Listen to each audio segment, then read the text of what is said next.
dengan Allah karangan Al-Imam Al-Ghazali. Tapi entah macam mana, saya rasa buku tu mungkin saya tinggal kat pejabat rasa. Jadi kita tangguhlah pada sesi akan datang. Jadi untuk pagi ni alang-alang whiteboard masih ada ni, kita sambung sedikit lagi.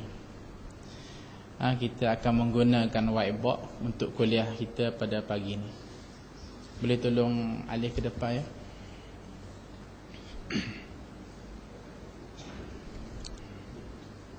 Sallallahu alaihi wasallam wa ala alihi wa ashabihi wattabi'in lahum bi ihsanin ila yaumiddin. Rabbi syrah li sadri wa yassir li amri wahlul 'uqdatam min lisani yafqahu qawli. Rabbana iftah bainana wa baina qaumina bil haqq wa anta khairur rahimin.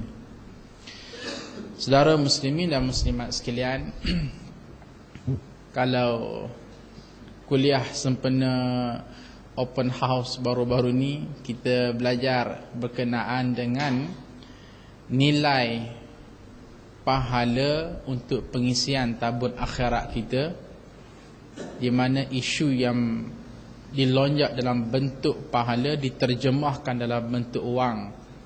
Maka kita nampak betapa nilainya sangat tinggi. InsyaAllah pada pagi ini kita akan mempelajari apa yang disebut mentafsir makna Bismillahirrahmanirrahim. Kalimah yang sentiasa saja kita sebutkan, kalimah Bismillahirrahmanirrahim, sehingga kan Rasulullah sallallahu alaihi wasallam bersabda, "Man lam yabda bi bismillah fahuwa abtar."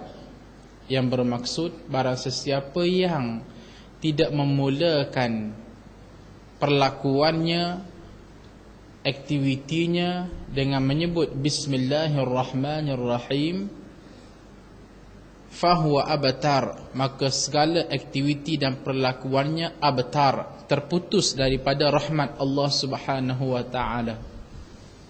Kita makan tak sebut pun Bismillahirrahmanirrahim, maka bagaimana sepanjang kita makan Allah memutuskan rahmatnya. Kita naik kereta tak sebut pun sepatah Bismillahirrahmanirrahim, maka sepanjang kita membawa kereta, kita tidak dibayangi dan dinaungi dengan rahmat Allah Subhanahu wa taala. Bayangkan betapa hebatnya makna Bismillahirrahmanirrahim. Kedua, Bismillahirrahmanirrahim, kalau tuan-tuan rujuk kepada perkataan terengkas, dia disebut sebagai basmalah. Basmalah adalah ringkasan daripada Bismillahirrahmanirrahim. Dalam perkataan Arab ada beberapa perkataan dalam bentuk terengkas. Contoh yang masyhur, kalau kata tasbih maknanya subhanallah, tahmid alhamdulillah, takbir Allahu akbar. Jangan pula pergi ke taman melawak dengar ceramah, orang takbir alhamdulillah, tak makan siku tu. Takbir maknanya Allahu akbar. Apa lagi ya? Tahlil la ilaha illallah. Begitulah seterusnya dengan yang lain. Okey.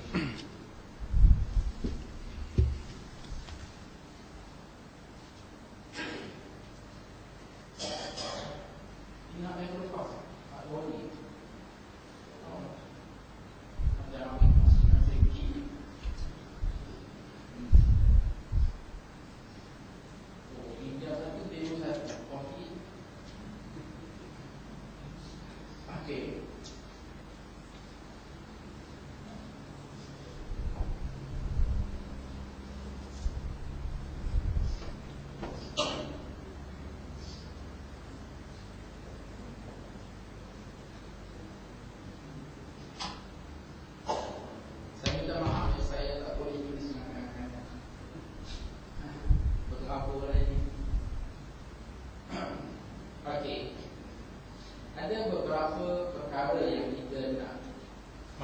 memahami di sebalik perkataan Bismillahirrahmanirrahim. Terjemahannya secara mudah ialah Bismi dengan nama Allah, Allah Ar-Rahman yang Maha Pemurah, Ar-Rahim yang Maha Mengasihani. Turunkan dulu perkataan pertama Bi, bercampur dengan Ismun, maka disambungnya Bismi. Bi dalam bahasa Arab dari segi grammarnya disebut sebagai harfu jarrin. Huruf dalam bahasa Malaysia sebagai perkataan sendi. Perkataan sendi dengan nama. Dalam grammar kita bahasa Malaysia adalah dianggap salah seseorang itu apabila mulakan bicaranya dengan menyebut perkataan sendi. Sebab sifat kepada perkataan sendi dia mesti menjadi penyambung pada ayat pertama dengan ayat kedua. Dan begitulah yang kita faham sendi. Katakanlah okey, antara lengan dengan antara bahu dengan lengan, di tengah-tengah ni siku. Siku dikatakan sendi. Bagaimana siku adalah penyambung antara dua otot yang ada. Jadi begitulah juga dalam bahasa Malaysia. Hatta dalam bahasa Arab biasa sekalipun tidak disebut perkataan bi di awal ayat kerana ia dianggap tidak sempurna. Dengan contoh, katakanlah saya berkuliah, tuan-tuan dan puan-puan, dengan sudu, faham tak? Ngamu benda apa salah dengan sudu? Awal-awal perkataan dengan sudu, confirm dia kata ni macam tak tahu apa nasihat tadi. Ya memang betul. Salah. Karena perkataan sendi tidak boleh berdiri dengan sendirinya. Dia adalah penyambung ayat. Dia kena ada perkataan lain kan. Contoh kita kata saya makan dengan sudu. Baru betul. Ini bahasa Malaysia SPM berapa? Nampak senyap ni. Okey. Contoh lain kita kata tuan-tuan dan puan-puan sekalian dengan bas. Faham? Ibu faham tak dengan bas? Faham? Orang tak faham? Sepatutnya saya kena kata saya pergi ke Bagan Pinang dengan bas. Yang itu sensitif. Okey. Maknanya perkataan dengan tidak mungkin boleh berdiri dengan sendirinya. Tiba-tiba Allah Subhanahu wa taala secara jelas menjadikan perkataan bi dengan ini menjadi ayat pertama. Dengan nama Allah yang Maha Pemurah lagi Maha Mengasihani. Soalannya, apakah kita nak kata bahawa Allah Subhanahu wa taala tak pandai guna bahasa, tak pandai bermain kata-kata? Wal-'iyadzu billah, thumma wal-'iyadzu billah. Tidak. Bahkan para ulama sastra Arab menganggap adanya perkataan Bismillahirrahmanirrahim yang dimulakan dengan huruf dha dianggap kemuncak kepada kebijaksanaan Allah Azza wa Jalla. Kenapa? Sebab kalau baca pada hadis yang senyatakan di awal tadi, barang sesiapa yang tidak memulakan kerjayanya dengan menyebut Bismillah, tidak dimulakan dengan ungkapan Bismillahirrahmanirrahim, fahuwa abtar, dia terputus daripada rahmat Allah. Jadi Allah nak beritahu kepada kita, kamu wahai manusia, Apa je event yang kamu nak lakukan, mestilah kamu mulakan dengan Bismillahirrahmanirrahim.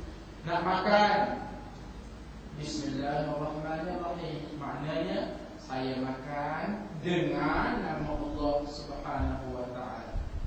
Nak minum, Bismillahirrahmanirrahim. Saya minum dengan nama Allah Subhanahu wa taala. Naik kereta, Bismillah. Saya naik kereta dengan nama Allah Subhanahu wa taala. Memasak, Bismillah. Maknanya saya memasak dengan nama Allah Subhanahu wa taala. Nak tidur, Bismillah. Maknanya saya tidur dengan nama Allah Subhanahu wa taala. Itu hakikat yang berlaku. Tunggu lagi, takkanlah Allah Subhanahu wa taala ajar satu persatu kan? Makan, saja aku makan, Bismillah. Saja aku minum, Bismillah. Saja aku tidur, Bismillah. Saja aku memasak, Bismillah. Kalau semua satu-satu, pendek kata Al-Quran penuh dengan ayat ni ialah. Jadi Al-Quran Al-Karim Hakim, Maha Bijaksana. Allah kat di tengah-tengah itu. Maka pandai-pandai kamu dah memakai manusia. Yang jelasnya ialah apa jua yang kamu nak lakukan, mesti Bismillahirrahmanirrahim. Itu maksudnya. Masya Allah, hebat. Jadi nak beritahu, Allah sengaja tinggalkan ruang kosong.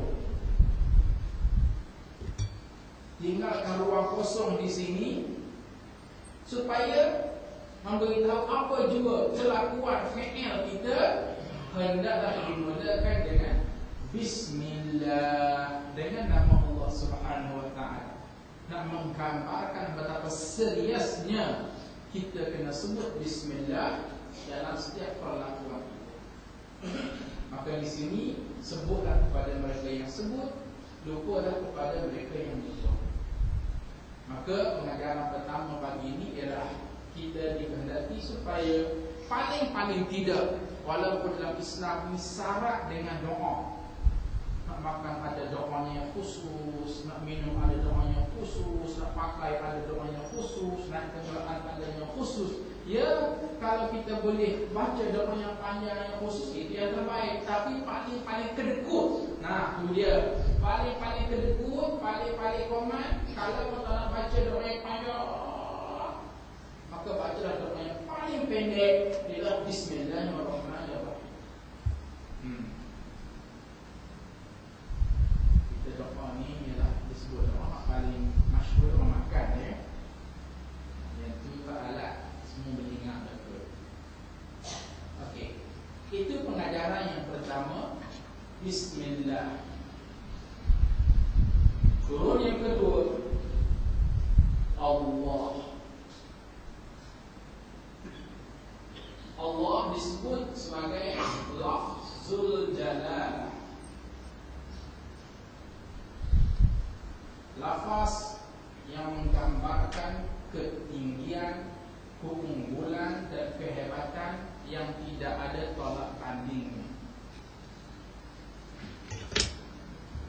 Soalan timbul, siapa itu Allah? Siapa itu Allah? Soalan ini bunyi macam soalan pasti saja kan? Tapi kadang-kadang oleh kerana kita meletakkan Allah terlampau ideal untuk kita, menyebabkan kita tidak mahu pun tanya siapa itu Allah.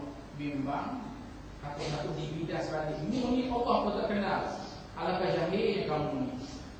Apa salahnya hari ini kita berbicara siapa dia Allah? Para ulama, para hadis sekalian menyebut Allah adalah lafzul jalal. Lafaz, dari segi lafaznya dia adalah lafaz yang sangat mulia, yang sangat agung, yang sangat tinggi. Itulah bahasa yang paling beradab disebut oleh para ulama. Mereka tak tahu nak sandarkan perkataan apa pada Allah. Akhir sekali lafaz yang menggambarkan ketinggian, keunggulan, excellent yang ada pada Allah Subhanahu wa taala.